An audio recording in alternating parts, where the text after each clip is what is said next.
Brock Purdy said something really interesting at his press conference yesterday that got me wondering if he was in his own head this season. I'll let you hear it. Plus, we'll give you our best bets for the Dolphins game. It's all coming up on the Gold Diggers podcast, brought to you by BetUS Sportsbook and Casino.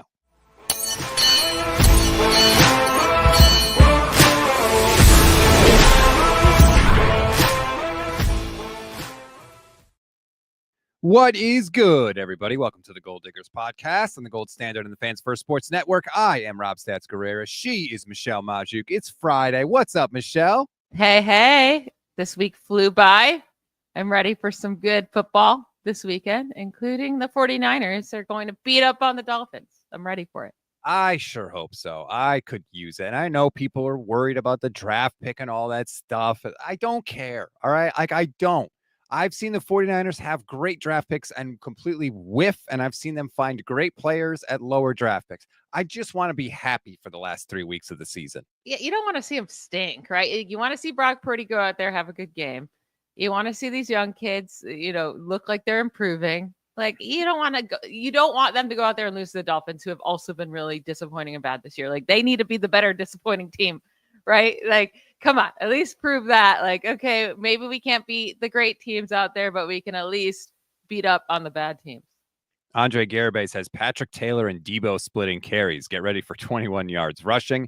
We are going to talk about this game a little bit before we get to the best bets and stuff, but I do want to start out with Brock Purdy's press conference yesterday. If anybody out there caught 49ers in 5, I made the episode about this as well because I thought it was really interesting.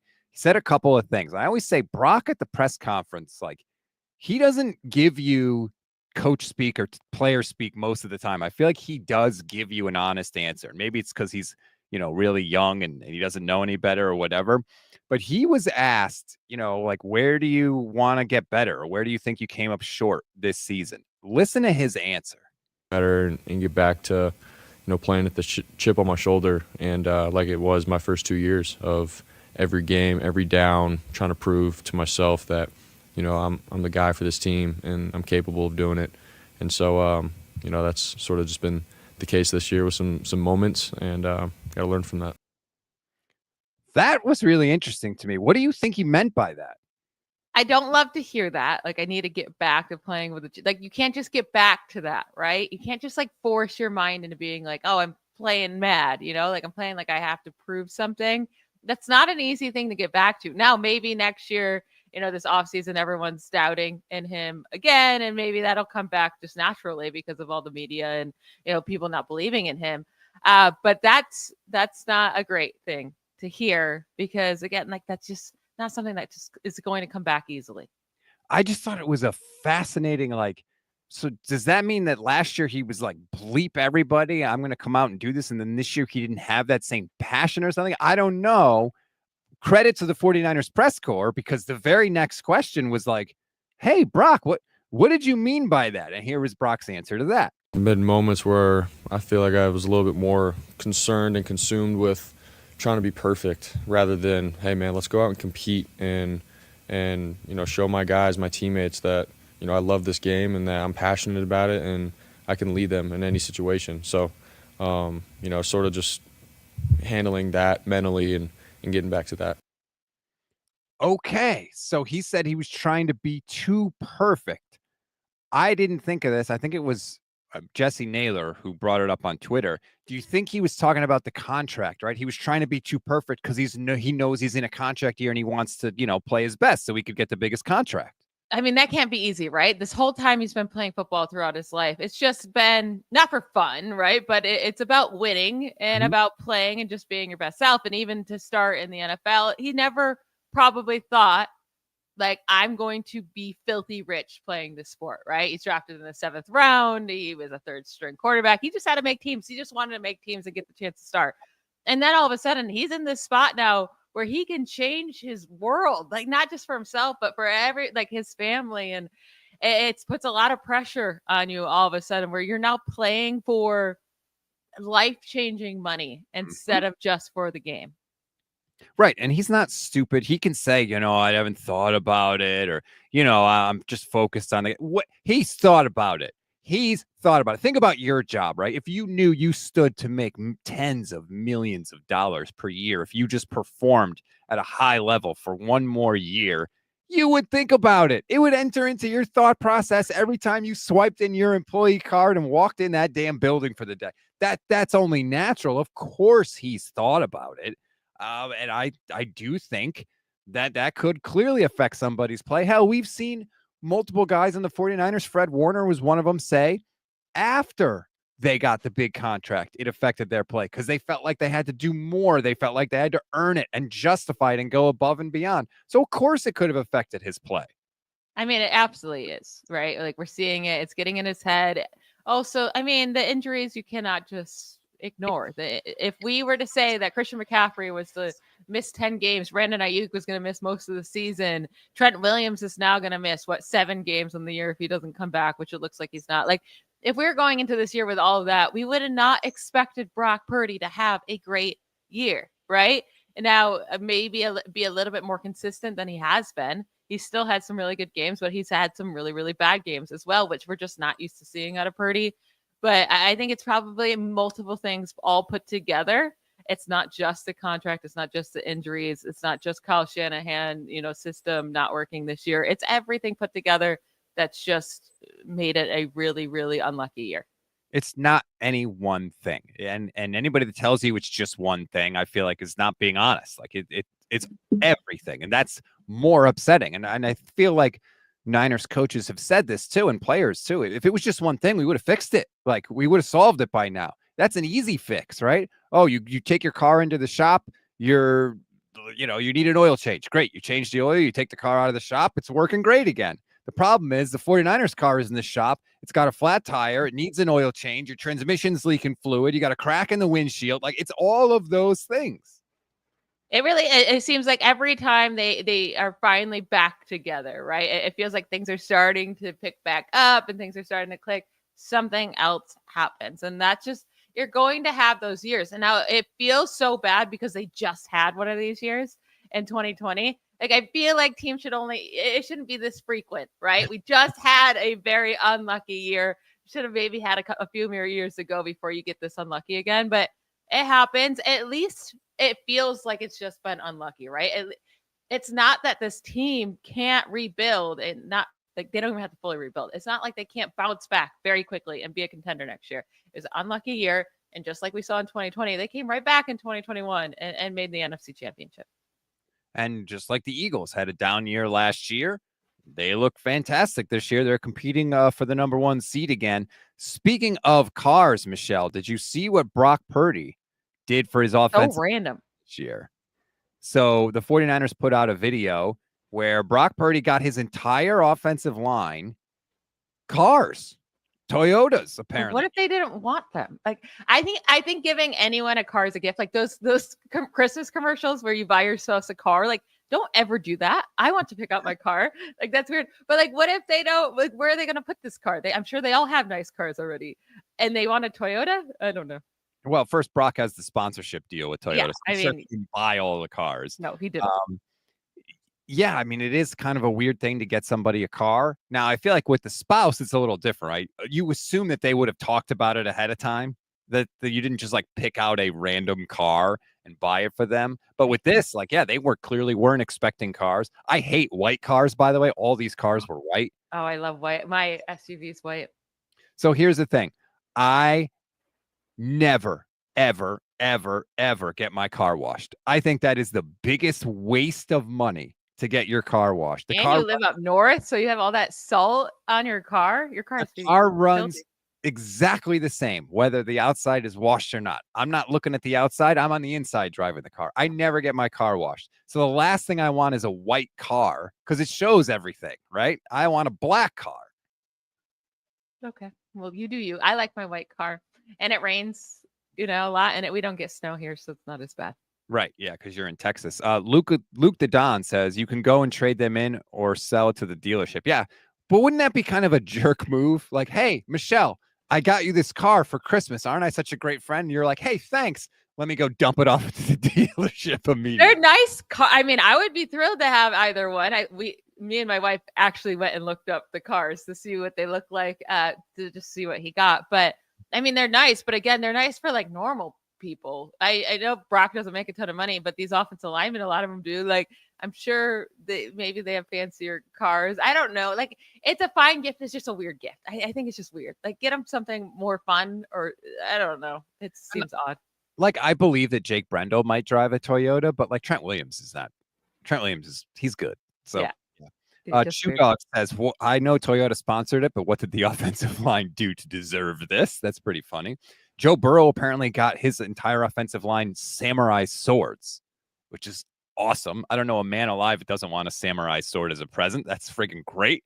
If anyone out there with that, you hang it on your wall, you display it. Every sword has a story, and apparently all these swords have their own story from like specific battles that they were used. So give me a car before you give me a sword. No, I would much rather have a sword. 1,000%. There's no taxes on the sword. I got to pay taxes on the car. You've just added to my expenses by getting me this car. I got to pay taxes. I got to pay insurance. It's a whole thing. I don't know. Just get me give me a nice watch. Get me like a cool, like a scooter thingy. I don't know. Give me something fun. Give me a vacation. The car or the sword, I'd be like, okay. Mahomes got his offensive line Rolexes, apparently. I could see that. Nice. Anyway, sorry to take that little diversion, but, it's the holiday season. We're 5 days away from Christmas right now, and that video was floating around. I saw a lot of you talking about it in the chat, so we thought we would bring it up. That is the Brock Purdy discourse. That is where we are. So we'll see do you think we're going to see any notable difference in Brock Purdy's play now against the Dolphins since he wants to get back to playing with a chip on his shoulder? I don't think just because you say you want to get back to playing with a chip on your shoulder, you're going to be able to do it, right? Like, maybe right now he has the yips. Like, that's a thing.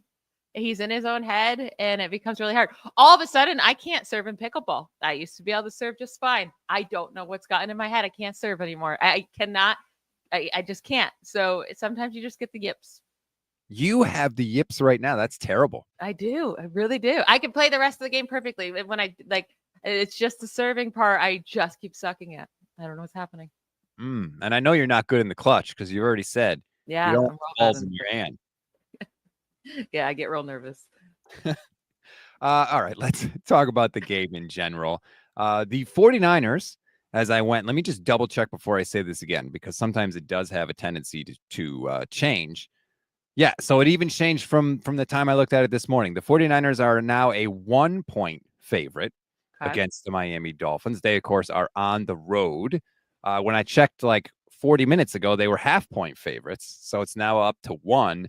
I have no idea what to expect from the 49ers in this game, Michelle. I don't know which 49er team is going to go out there. I could see them blowing the Dolphins out.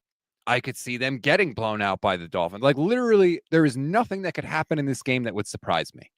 Now, the 49ers, all of their 8 losses have come against teams with at least a 500 or better record. They are 4-0 against teams below 500 right now. And the Dolphins are below 500 at 6-8. They're not a good team.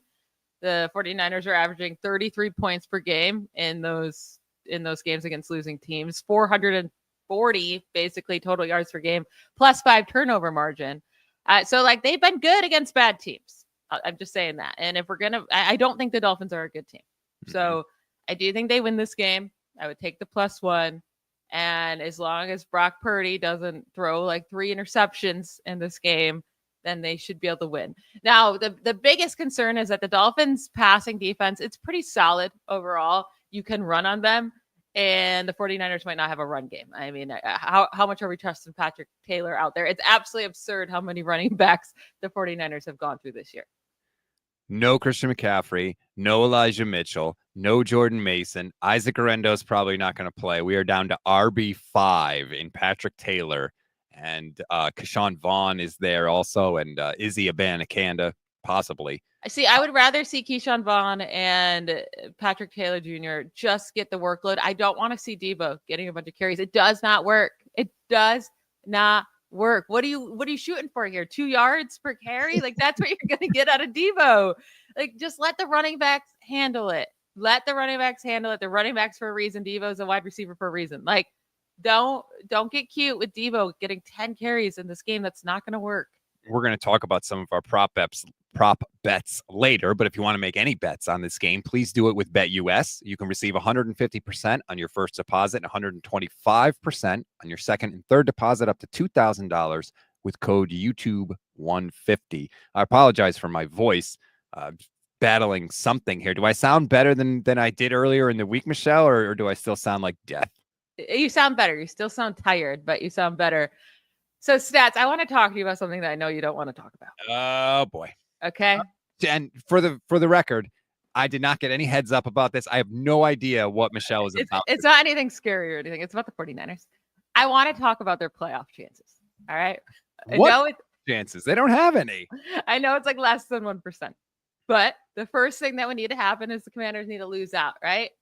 They get the Eagles this week. They're probably going to lose. Like, I don't think they're going to beat the Eagles. So, and then they get the Falcons the next week. The Falcons are in a must win. We'll see if Michael Penix Jr. is better than Kirk Cousins. And then they have to play at Dallas, which Dallas is, I mean, they're playing with house money right now, right? Well, I guess they could technically still make the playoffs too.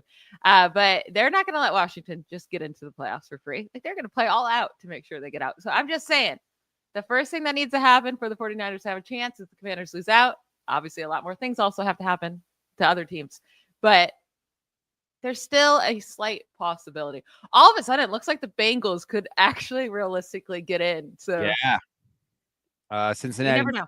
A few things to happen. Shout out to Jim Harbaugh, by the way. Last night, did you see the free kick field goal? Yeah, that was crazy. Do you know that is not the first time that he has tried that? He actually tried it with the 49ers in 2013. He tried a 71-yard field goal with Phil Dawson, which, of course, was missed because it was a 71-yard field goal. But, like, this is a thing with him. He loves to do it, and I paid off for the Chargers last night. I never got why you wouldn't do it last night, though. It was a 57-yarder. Right. It's not even, like, we've seen. But they were, like, questioning it, and they were like, oh, my gosh. Like, and he made it. I'm like, it's there's no defense 57-yarder. I'm like, is this harder? Is there something that they're doing that's making the field goal harder? Because even if it was a normal 57-yarder, you'd be going for it, right? Right. You would at least be attempting. I mean, it's a long Cameron Dicker the kicker. He's good. Like, Harrison Butker made a 58-yarder in the Super Bowl last year. And that was but regular. guys are kicking like 60s now. So I don't get it. It wasn't. It was just cool that it, because it's a play we don't usually get. But it's so random that rule. Why would you get to just kick a free field goal? I don't know, but you do. What a random rule to have. Yeah, it's just one of those obscure football. It would make sense if because you get an extra play, so you can kick the field goal if you want. But it's random that it's like a free one, 10 yards back. It was very odd. I didn't know about that rule at all, and I worked for the NFL. It's like, why can't you just make them do a regular field goal? Why does it have to be this separate thing? But all right, whatever. You do you. It was cool to see. So there you go. Okay, so that's the 49ers playoff chances. It's at 0.1%. You need the Commanders to lose out. You need, I'm sure you need 50 billion other things. What are the other things that they need? Oh, I don't know. I mean, there's a bunch of teams Seattle's going to have to lose at least 2 games. Atlanta would have to lose at least 1. The Cardinals have to lose. Well, the 49ers still get the Cardinals. Who do they still play? Yeah, they play the Cardinals. So, and obviously the 49ers have to win out. And one of those games is against the Lions. But the Lions defense is, destroyed right now. I feel bad because they're not getting these guys back either, right? So their Super Bowl chances are dwindling. I would have, without the 49ers in the playoffs, I would have definitely rooted for the Lions to win it all. That would have been an exciting story. No. But they have 16. Talk about injuries and talk about overcoming injuries. I mean, they have 16 defenders on IR. 16. Well, that's why, what Dan Campbell said after the Niners beat them in the NFC Championship game last year was true. He said it to his team in the locker room. We don't know if we're ever going to get back here. Like, it's very possible the Lions lose in the divisional round because their defense is so banged up. Like, no one's going to look at that and be like, oh, they choked. It's like, no, they're playing with like the third string defense. It's possible they lose in the divisional round and don't get back to the NFC Championship game, even though I think they are the most complete team in the National Football League when they have everybody there.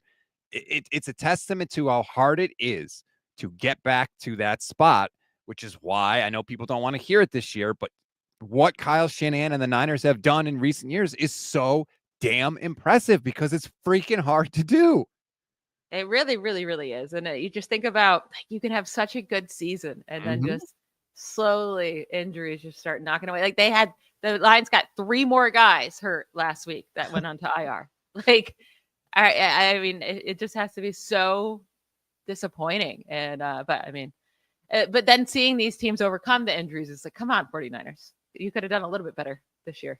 Yeah, they certainly could have. All right. Let's get into some best bets in this game, Michelle. I have 3 that let's say 4 that I feel really good about. And then I got a couple others to just sort of throw in there. I know you have 3 that you feel good about. I will give you the honors. You are on the first tee. We have been good with our best bets this year. I would say probably our best year ever of best bets is 2024. So let's close it out strong. So it's not like I feel great about any of these, right? Because it's hard to feel great about our bets this year because you never know how the 49ers are going to come out and play. You just never know what their defense is going to look like or what their offense is going to look like. But I'm taking the Purdy over 1.5 passing touchdowns. You're getting plus 112, so plus odds. That's great. And the Dolphins are, like I said, a pretty good pass defense. They're only allowing 1.1 passing touchdowns per game this season. That's the 6th fewest in the league. But they have played many, many, many terrible quarterbacks, including Jacoby Brissett and Will Levis and Trevor Lawrence and Drake May and Gardner Minshew. And even Gardner Minshew threw 2 against them. Jordan Love threw 2. Kyler Murray threw 2. Josh Allen threw 3. CJ Stroud threw 2. Like, so quarterbacks can do it.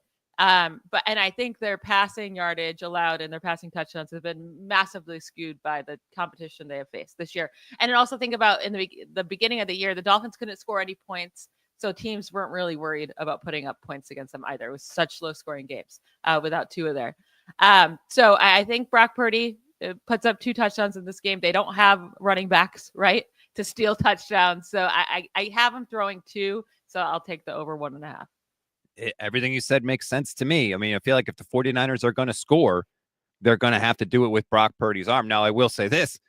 I don't know if they're going to score. I mean, hell, they didn't score a touchdown last week. That was...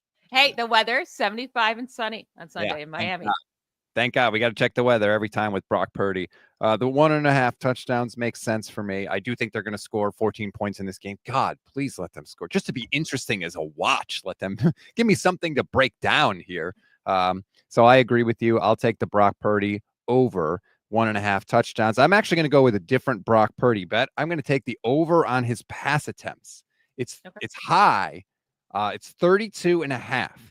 But I think because they are so banged up at running back, what Kyle's going to do is he's going to use the short passing game like the running game. I think you're going to see a lot of screens. I think you're going to see a lot of very, very short passes out into the flat instead of trying to force it with the running backs that, RB5 here. Let's just throw it short and we'll do it like that. So I think Brock is going to pass way more than normal in this game. So I'll take the over on 32.5 attempts. Yeah, it's been a long time since he's hit that. I know. Since November 10th. So over a month, he had 36 passing attempts. But like you said, my only concern is who are they throwing short to? Well, probably Deebo and Jauan.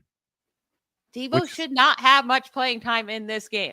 Which is annoying to me because I would like to see them throw short to Ricky Pearsall and Jacob Cowing, especially Jacob Cowing. The dude is friggin' grease lightning. Do you know he hasn't had a single target since he caught that 50-yard pass against the Chiefs? Not even a target.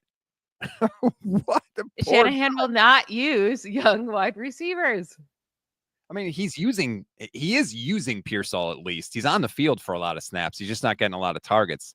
But I don't ever need to see Chris Conley ever again for any reason. No. And if they were competing and Conley was coming up with a couple big catches a game, then fine. But you're not again, I brought up the playoffs, but there's a very, very low probability of that. Let your young kids play. Come on, get them the experience.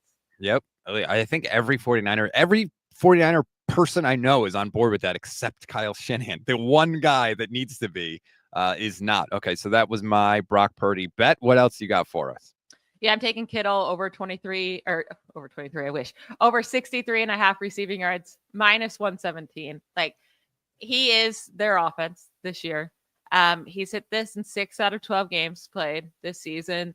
the Dolphins secondary, like you got Jalen Ramsey, who's probably going to be on Jauan Jennings, right? Jennings is going to have a hard matchup this week. Kittle's going to have to step up. The good tight ends that the Dolphins have faced, like Brock Bowers, put up 126 yards and a touchdown against them, against the Dolphins in week 11. Trey McBride put up 124 receiving yards against them in week 8. Tucker Kraft just put up 78 yards against them in week 13. Austin Hooper and Hunter Henry, the tight ends for the Patriots, combined for over 100 receiving yards against them in a touchdown. So George Kittle's going to have to step up in this game. I think he comes down with a touchdown, and I think he comes up with at least 64 receiving yards in this game. George needs to be the featured guy. Period. End of discussion. End of story. Yeah. We saw when he was, the offense was chunking the Bears to death. They were kicking ass. Please target 85. Forget running it through Jauan. Forget running it through Deebo. This is not hard, Kyle Shanahan. This is the easiest decision you have. There's no Ayuk there. Give it to 85. He's going to reward you. He's the only guy that gets yak on this team now this year, basically. He also catches the deeper passes down the field. As long as Brock Purdy can put it in the same zip code, which sometimes he can't, but if he does, like, George rewards you. And keep feeding him, man. This is arguably George's best year ever. Like, that's how good I think George Kittle is playing. So he better hit this over. And if we think Purdy's going to throw 2 passing touchdowns and Jalen Ramsey's going to be on Jauan Jennings, Kittle's going to have to come up with one of those touchdowns, right? So they do have a Purdy 2+ passing touchdowns and Kittle 1+ touchdown for plus 300. I like it. And for anyone that doesn't know, plus 300 is bet $100 to win $300. Or bet $10 to win 30. Yes, I know. We're all capable of doing the math. No, a lot of people aren't.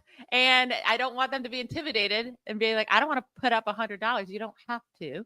Yeah, I know. But every betting website or app, once you put your potential money in, it tells you what I want to make sure people aren't, playing stupid. Gamble responsibly. Speaking of George Kittle, I have another Kittle bet.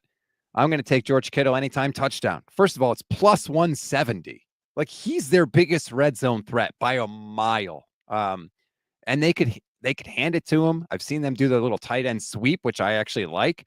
They've run a little tight end screen down in the red zone for him before, which I love that. Like, he doesn't even necessarily have to beat somebody in like one-on-one coverage down in the red zone to get this. And again, it's plus 170. I feel like that number is really, really good. Who else are they throwing it to? Jauan Jennings? You're right. Like, that's probably going to be Jalen Ramsey covering him. Give me 85 to score a touchdown in this game. Yeah, obviously I like it if I like the Kittle and the Purdy together. So if you think the 49ers are going to win this game, there is a George Kittle touchdown plus 49ers win parlay that you can bet, and that's plus 294. So you almost triple your money if you're confident in, Kittle getting a touchdown and the Niners winning. Like, that's a nice, sweet little number to package together. I do have that on here. I did have that on here. So I like that. All the Kittles. Like, just keep going with the Kittles. I do have a question for you with the other tight end, though, because Jonnu Smith for the Dolphins has been good player, getting an absurd amount of targets. I mean, the last 3 out of the last 4 weeks, he has 11 targets, 11 targets, 11 targets, 9 receptions, 10 receptions, 9 receptions. Now in week 14, he only had 3 receptions for 44 yards. Still came down with a touchdown. He has 5 touchdowns over the last 5 weeks. Do we think Fred Warner is going to just completely control him? I mean, he has used more of the slot guy. He's also like, Tua is still going to pressure him target him heavily. Do you like his 5.5 receptions? I might go with the receptions instead of the receiving yards. Yeah, I think I would go with the reception, because if they want to get him the ball, they'll find a way to get him the ball. What he can do with it after that, who knows? I think a lot depends on how healthy is Dre Greenlaw and how much can Dre Greenlaw play, because I feel like Dre Greenlaw is a force multiplier. You get a better Fred Warner when Dre Greenlaw is on the field. Fred Warner tied a career high in tackles last week with 15. Dre Greenlaw played half of that game against the Rams. I don't think that's a coincidence. I think Fred knows if Greenlaw's out there, especially with how freaking good he looked last week, if he's out there, I don't have to do as much. I don't have to worry as much, right? I could just focus on my own stuff. And I think that's how you get a better Fred Warner. So if Greenlaw is going to play, which it looks like he's going to, his exact quote this week was, "I'm focused on beating Miami's ass," which I love you, Dre Greenlaw. if he's out there and he can stay out there, I think then there's a chance that Fred can, keep Jonnu Smith in check. All right, then maybe I don't like Jonnu. The receptions is not bad, though, because, they could throw him a couple of short passes and Fred could just come out like a missile and make the tackle, but it still counts as a catch. It's just like someone's going to do something on this Dolphins offense. You know what? I like, actually, I'll give you one that's a different player on the Dolphins. It's Devin Achane, over 4.5 receptions. Now that's only minus 164. So instead, if you think he's going to get 5 receptions, his receiving yards is at 35.5 receiving yards, and that's at minus 114. So you're making more money. But the thing is, he's getting the receptions, but like last week he had 7 receptions for 35 yards. So he would not have hit the receiving yards. The week before that, he had 6 receptions, 45 yards. The week before that, 8 receptions, 56 yards. Like, he is the second target on this team outside of Tyreek Hill. Yep. It's Devin Achane. It's not like he's doing great on the ground. They don't really have a running game right now. Their running game is using Achane and Jonnu Smith on these short passes. So I think I like Achane's. I would love his receptions at 5. Again, you're not making much at 160 minus 164. I think I'm still willing to go for the 36 receiving yards. He just needs to have that one long reception. He's on my fantasy team this year. He's a receiving machine. It's the only thing keeping him alive. Yeah. Yes. That and the touchdowns. I like that one. I've got a couple others. I'm going to take an under, Michelle. I'm going Deebo under 42.5 receiving yards. How many times do we need to see it before we're on board? He hasn't even hit 25 receiving yards in a game since November. It's almost January. It's almost 2025. Deebo Samuel has been playing and may go 2 months without even getting to 25 receiving yards in a game. Clearly, he was in his head last week. Clearly, he was trying to make a play, and he couldn't do it. He dropped the biggest pass of the game. He can't get open against man coverage. God help him if they had waste and put Jalen Ramsey on him. Forget it. You could just erase him from the game plan. Well, until he shows me something, even if he gets to 25, which, again, he hasn't done in a month, he's not getting to 43. Yeah, I mean, watch as soon as we don't believe in him. He has a huge game, but I mean, again, he shouldn't even be on the field that much. He's not doing anything. He's a waste of a body right now. He's hurting you.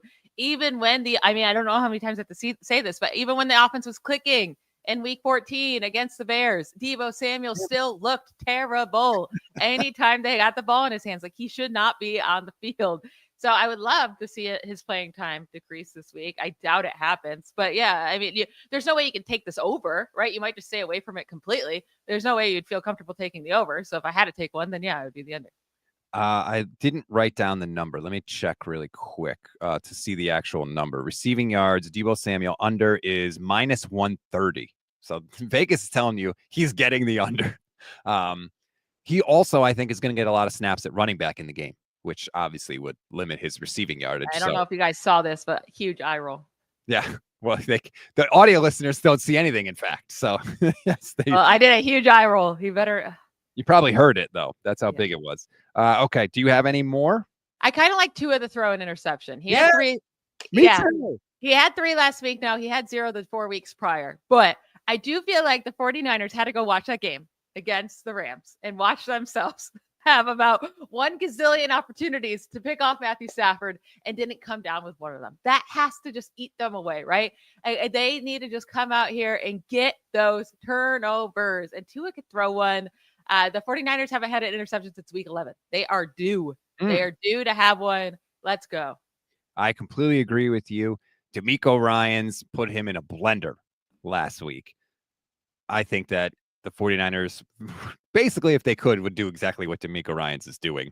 I don't think they're going to get pressure on him because he gets rid of the ball so fast, but he loves to throw the ball over the middle.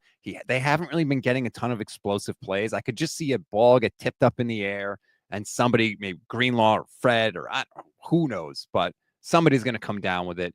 I mean, think about how many they should have came down with last week. Oh my God. Well, poor Hufanga. The ball hit him right in the chest, but he's only playing with one hand out there because he got that damn club on his wrist. Can't really be mad at him for it. Because he usually doesn't drop. He usually does come down with him, but when you're only playing with one hand. But Diamador Lenore had a couple opportunities. He's going to want to grab one. So I had it written down too. That one I might feel the best about. And Kyle knows Mike McDaniel better than anybody. He knows exactly where Mike McDaniel is trying to attack on the field. He knows exactly where Mike McDaniel wants to have the ball thrown. I think they're going to be prepared. Kyle, in his career, is very, very good against his assistant coaches. So I think you're going to see Tua throw a pick as well. I'm trying to see what Tua did the last time. Yeah, he had 2 picks. Tua threw 2 picks against 49ers back in week 13, 2022. He was bad in that game. He was like just flat out Remember the first play of the game was like a long touchdown? It was like, oh no. And then he just stunk. Yeah, it was like a 75-yard touchdown. But then he was way off in that game. Trent Sherfield. Oh, God. Former 49er. Trent Sherfield's revenge. Okay. I had one more that I feel relatively confident in, but this is just me being dumb. Raheem Mostert, anytime touchdown, plus 300 in the game. He's barely been playing.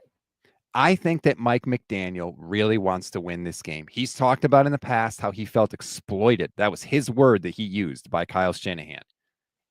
He took the 49ers offensive coordinator job in part because Kyle agreed to let him do a weekly press conference. And in Mike McDaniel's words, quote, I wasn't going to be a secret anymore. I think Mike McDaniel thinks Kyle got way too much credit for all the work I was doing. Nobody even knew about me. I deserve more credit.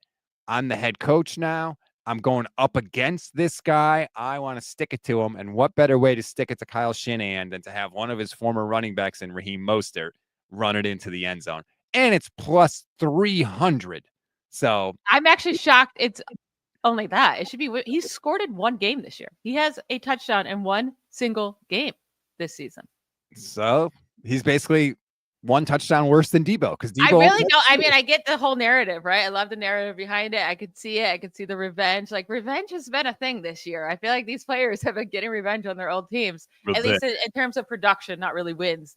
But with a guy who's only scored in one game this year, you would think his odds would be at like plus 800 or something at least. Yeah, it's really so Vegas clearly thinks there's a pretty good solid chance that he scores this week if they have him at plus 300. Maybe the Dolphins, it's one of those situations where Achane breaks off a big play. He needs a breather for just one play, right? And then they bring in Raheem Mostert and he runs it into the end zone. I think I'm going to plunk down some money on that. I kind of like it. Yes. There were a couple of quick little parlays that if you are confident the Niners are going to win, would make sense just because the number is so good.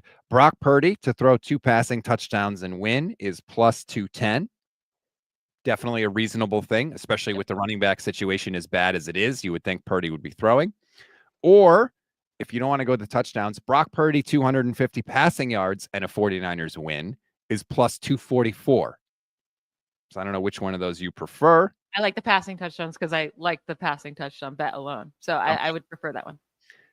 Or if you really want to get frisky, Deebo Samuel touchdown and 49ers win is plus 279. Now, Deebo only has 2 touchdowns on the entire year, only 1 receiving touchdown on the year. He's got as many receiving touchdowns as Josh Allen, and Dan Skipper, the lineman for the Detroit Lions, has the same number of receiving touchdowns as Deebo Samuel. But if you think Deebo's getting one and you think the Niners are going to win, plus 279 is a nice number. Do you know what I want to see this week? I was thinking I wanted to see it with Deebo, but I don't want to see it with Deebo because I think it'd be too obvious. You know those little forward, tiny little passes that Patrick Mahomes does right around the goal line to Travis Kelce a bunch back in the day? Little shovel pass, yep. Little shovel pass. I want to see that to Jacob Cowing. Get it. Let's go. Get that speed right to Jacob Cowing, right near the goal line. That would score. That's what I want to see. What's Jacob Cowing's touchdown? I don't think he's on there, actually. He had been, but I think now Vegas is just... If that play happens, I feel like Vegas should just... without me even putting the bet in, I just feel like they should have to send me like a couple of grand, Oh, no, it is here. Okay. Plus 1,100. I wish there was like one that I could be like, shovel pass to Jacob Cowing for plus 10,000. It's ridiculous. They'll never do it. They'll do the shovel pass to Deebo and it'll fail. Right. Or sometimes they do it to Kittle, which I do like, actually. That one would be great. I would like that. So, okay. I will recap my best bets and then we'll recap yours. I have Brock over 32.5 passing attempts. I have Kittle anytime touchdown. I have Deebo Samuel under 42.5 receiving yards. And I have Tua at least 1 interception. Okay. We're going to put both of our names on the Tua. Done. Okay. Purdy over 1.5 passing touchdowns. Achane over 4.5 receptions. Kittle over 63.5 receiving yards. And then I also like the Kittle to have a touchdown with Purdy, 2+ passing touchdowns. So that's plus 300. And like we said, we've been pretty good. I'll say this. If you made all of our bets all year long, you would easily be in the black. You would easily have made a lot of money this year. We have been way, way, way more good than bad this year, which, to be fair, is not always the case.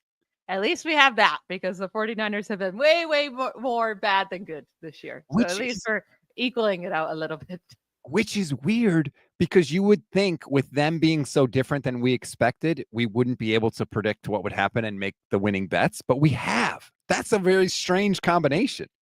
Well, the thing about this year, it's been like either Kittle's good and Purdy's good, or like those are the two guys to look for, and everyone else is kind of poopy. Poopy. That's a very technical term. Yeah. This is shaping up. By the way, I always ask you at the end of the show, like, what are you doing this weekend?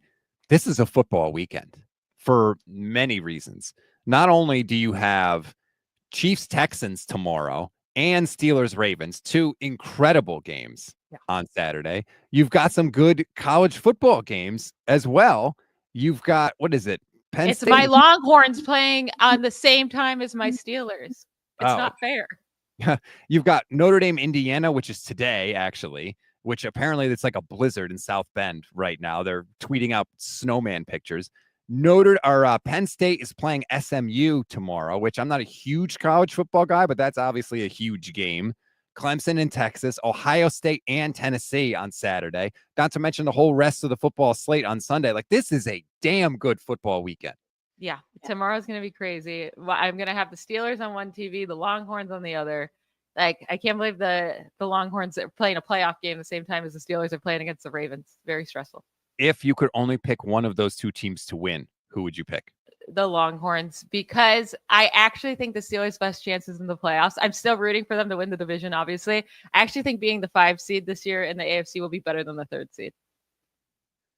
Okay, well, let me take a look at that really quick. So if you're the 3rd seed, you would play the 6. So you would play the Chargers. It's more about getting, like, if you win that first game, then you'd get to go face the well, it's going to come down to who's the number 1 seed. There's this whole process in my head, but it would be right now. The matchups would be Bills, Broncos, Steelers, Chargers, Texans, Ravens. So if you're the 3, most likely you're going to have to go to Buffalo to play in your second game. I do not want to do that. I think that's the worst case scenario for any team. Right. Your goal in the AFC is to avoid. Now, obviously, if the Bills end up getting the number 1 seed, then my whole logic disappears. But right now, it's looking like the Chiefs are going to get it. So I think the number 3 seed in the AFC is actually the worst seed to have going into the playoffs. You want the Ravens to fall out so that, yeah. Obviously, I'm still I'm going to be really upset if they lose tomorrow. It's going to be like, I'm never going to root for them to lose. But I'm just saying, if they do lose, and then also if they're the number 5 seed, there's a solid chance that they'd play Houston in Houston, which is where I live. Yeah. Hopefully that game would be on Sunday, though, because you're going to be here that Saturday. Yeah, I am. I am traveling to Texas. I got to book the flight today, which I'm going to do. And I will be traveling to Texas to hang out with you and your wife, along with my wife, for my 40th birthday. It's going to be fun. I don't know what we're doing. I hope we're going to take a tour of Minute Maid Park, because I want to do that. I'm a huge baseball fan, and I have a goal to go to every team's stadium in my life. I gotta get going on that, because I'm already 40 and there's 25 stadiums I still have to go visit, but we'll scratch one off the list. But yeah, that's going to be a lot of fun. Are we going to do a show together in person? I think we're going to have to. All right. Well, we will make that happen as well.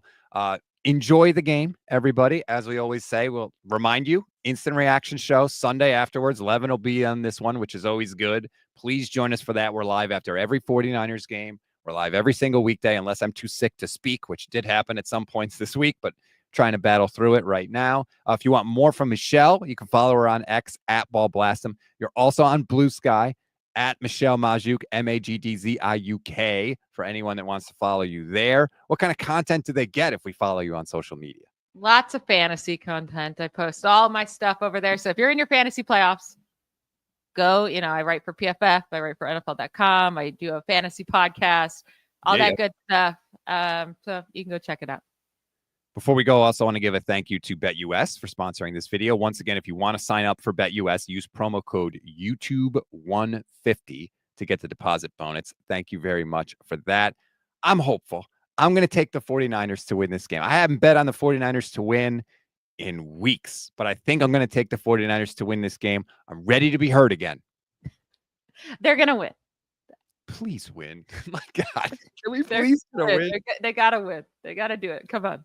Oh, here we go. Big Patrick Taylor Jr. game coming up. Anyway, enjoy it, everybody. Hopefully, good luck with your bets, and we'll talk to you after the game. Bye, y'all.